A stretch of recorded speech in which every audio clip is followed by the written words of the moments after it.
A wonderful good day to you. This is Owen McCafferty, and I have the honor today of discussing with Dr. Brad Lingenfelter, a proud and accomplished graduate of the Ohio State University School of Veterinary Medicine, a topic area that is increasingly becoming more interesting to a wide variety of people. And that is, what do you do with your life after you've transferred your practice to a larger entity, and you have flexibility now to decide what you want to do and where you want to go and how you want to spend it. So I thought I'd bring into the discussion a man that I deeply respect and have known for many decades, and we would just do a narrative of what happens. And we're providing this narrative thanks to the kindness of Professional Fusion. And it's by no means the last word, but hopefully it will generate enough interest that there may be future discussions, either within this channel of Professional Fusion or outside in your own dealings with your own family members, partners, principals in your practice, as well as friends that you might have. So Brad, with that, I'd like to start the process and listen to you and not to me. Okay. You have sold your practice, and you sold your practice through a secondary, an entity known as Companion Animal Practices North America, to an aggregator, which at the time was known as VCA. VCA has since sold its entity structure to the Mars family. So there was a whole variety of different areas. But unlike other people, you had many more interests than just your practice. Could you explain to us what you did in the course of all of the endeavors for the transfer and the sale, and what you've done now? Ju is 6 years from ago. And what are you doing now?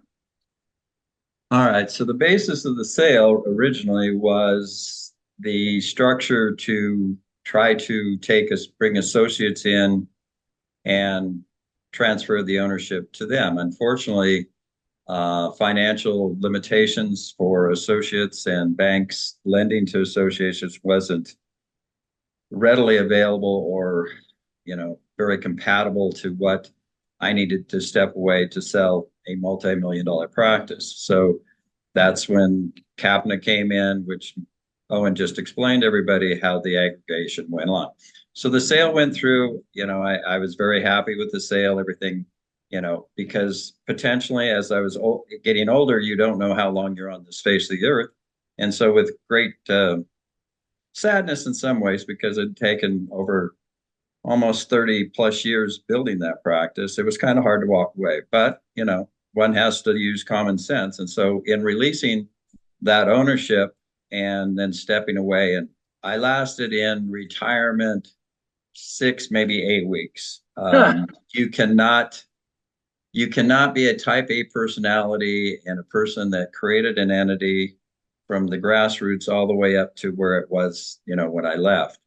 And so chomping at the bit, I went back and sought out some of the nonprofit organizations like SPCA of Northern Nevada, and then later on to Options Veterinary, which is a nonprofit medical that provides care and medicine to lower income, and actually we do provide for some homeless in that.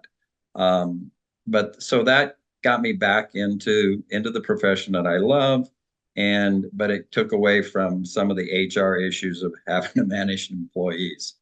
But I needed mental stimulation. I found that mowing the lawn, trimming the bushes, and doing that kind of stuff is great, but it's not good for somebody that needs mental stimulation. On top of that, I had a friend when I was doing the construction of my multiple hospitals. It's called an escrow entity that does bank inspections or inspections on construction projects, for bank loans, for releasing money for development and that. And so I got involved with that. I go around to do that, probably a dozen times a month when they call me, and it gets to go out on different projects to see constructions and the growth and everything else. And that's been exciting in that sense of doing that. And like I said, I'm actively still involved with the nonprofits doing surgery and medicine for them in a more limited capacity. So, and what else? Oh, I got involved with an incredible gentleman named Mike Benjamin, Pergo Industries. We're working on a medical development pouch that it has so much potential. And so that's given me something else to work on that. They brought me on as an advisory member for Pergo, which is then now Vetlin is the veterinary side of it. And we've been able to go out. We've had great success in the veterinary industry using this. And we're getting to production's going on and it's going out in the market. And to your point, VCA, we just met with one of the directors of Blue Pearl, or I didn't, but Stephanie, our president, and they are buying or purchasing a large quantity of these pouches. So Fantastic. Congratulations. yeah, really great. This was just about just a little less than 30 days ago. And then we've got some other grants and stuff. So it gives me multiple things to do. Keeps my wife happy because I'm not bothering her. Well, it sounds like what you've done is you've used the knowledge and the experience and you've catapulted into other opportunities, still focused within the profession. Correct. Correct. And I'd like to explore, maybe in a separate video, if you would have time, Yes. how Pergo would have applicability and what the applications would be, not only for large entities like the Mars family, but also smaller practices, surgical practices, what types of practices, be they equine, companion animal, food animal, and give the folks a little idea about what opportunities lie with Pergo. Right. Because I think it would be interesting. No, we've had good success with even smaller practices. We've Stephanie, who was with Zomedia, but she's had good contacts with several of the orthopedic foundation or associations. Orthopedic surgeons have been really enthralled with it. Of course, the Blue Pearl and Mars, but we've had great. And then, of course, you and I know Dr. Bramley very well, and Rudin Riddle, and then he gave it pretty much the stamp of approval. So I know they're using it in the inquiry. So we're just in baby steps getting out the door, but it's going well. But I'd like to. It's a totally different subject, but yeah, I would be more than happy to sit down for another meeting on that. And maybe we could pull in Mike on the topic. Correct. Too. Correct. Yes. Or Stephanie or whoever it would be. But yeah. But you're a sandbagger because Brad, you do a lot more than those things you've mentioned. You had a prior knowledge. In fact, you were a founding member of an emergency practice. Correct. And to my recollection and some experience, you have had some input on an advisory basis or maybe a coaching basis. Correct. And could you tell the folks what you're doing there? Yeah, I forgot about that. But early on, when in the practices way back in the early 80s or late 80s, early 90s, all the local practices were unfortunately having to take emergency care. And unfortunately, when I came out, I ended up to build my practice, was doing emergency care for other practices. But eventually, Dr. Wilson and a conglomerate of multiple small animal practices formed a corporation to create our own emergency 24-hour, well, at that time, an emergency care center, which has eventually grown into a 24-hour multi-faceted, both surgical clinic and ER clinic.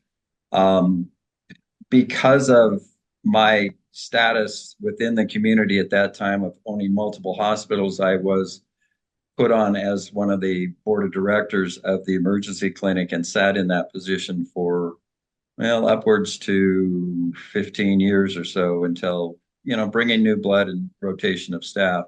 I've since stepped away, but still involved in not the day-to-day, but staying in touch with it, giving my input as a former, owner. Sometimes, unfortunately, a lot of young veterinarians that have never had business relations or understanding the intricacies of running and operating a business, they understand the medicine part of it, but there's another phase of it, another chapter that is more challenging unless you've walked those steps of going through, budgeting and managing people and realizing that, a 2-cent syringe is very valuable in the long term if you start throwing 2-cent syringes away when you don't use them. And so those have been, some of the things I see with some of the younger people coming in as far as understanding business. And this is my own little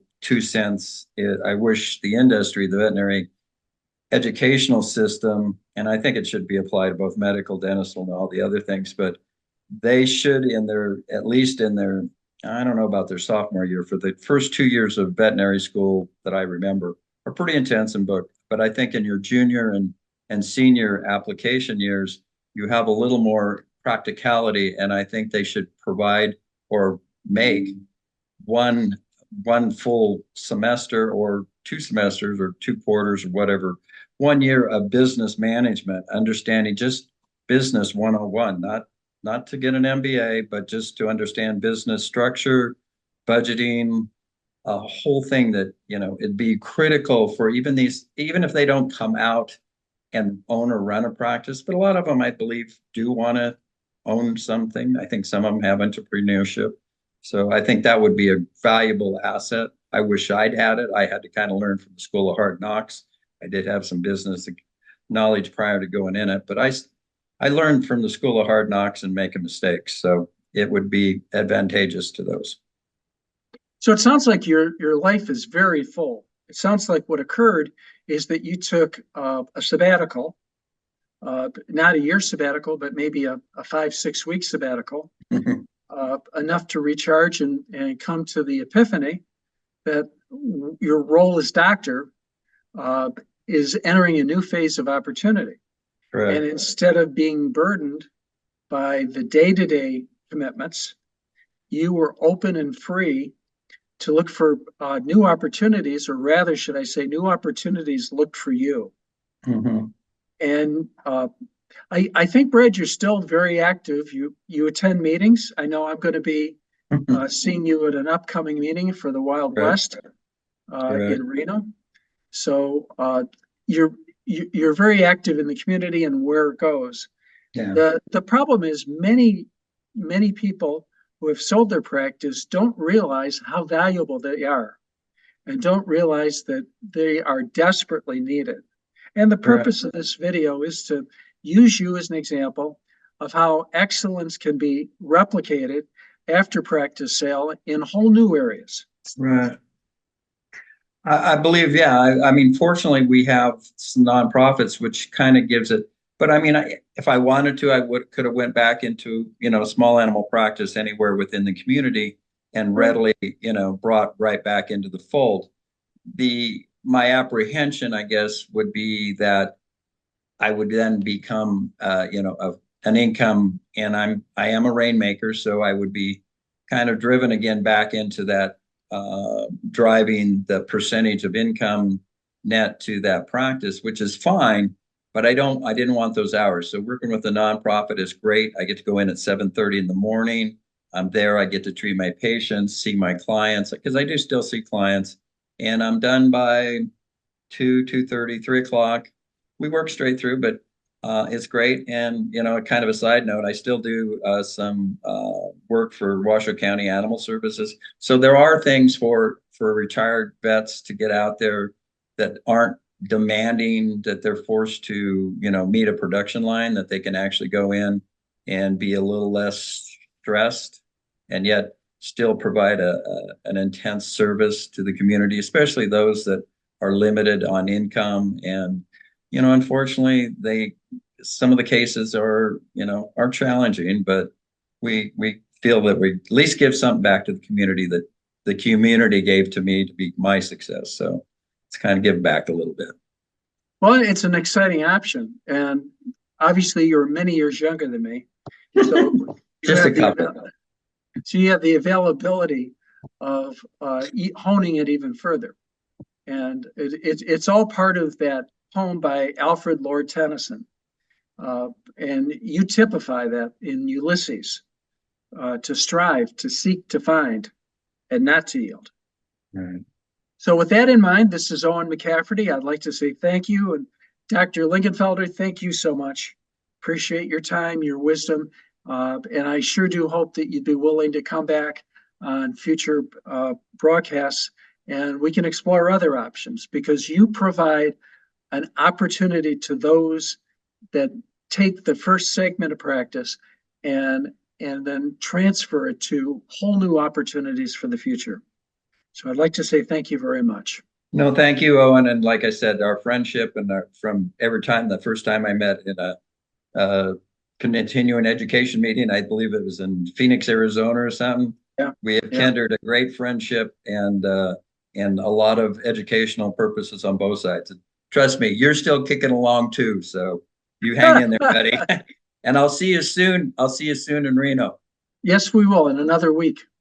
Okay. All right. You take care, Brad. You bet. Talk to you soon. Bye-bye.